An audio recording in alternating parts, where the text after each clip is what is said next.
اور یہود کہتے ہیں کہ اللہ کا ہاتھ بندھا ہوا ہے، یعنی اللہ بخیل ہے۔ انہی کے ہاتھ باندھے جائیں اور ایسا کہنے کے سبب ان پر لعنت ہو۔ اصل یہ ہے کہ اس کے دونوں ہاتھ کھلے ہیں، وہ جس طرح اور جتنا چاہتا ہے خرچ کرتا ہے۔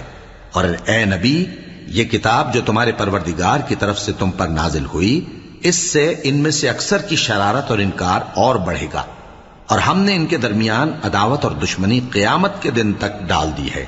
جب کبھی انہوں نے لڑائی کی آگ جلائی، اللہ نے اس کو بجھا دیا، اور یہ ملک میں فساد کے لیے دوڑتے پھرتے ہیں، اور اللہ فساد کرنے والوں کو دوست نہیں رکھتا۔ اور اگر اہل کتاب ایمان لاتے اور پرہیزگاری کرتے تو ہم ان سے ان کے گناہ دور کر دیتے اور ان کو نعمت کے باغوں میں داخل کرتے۔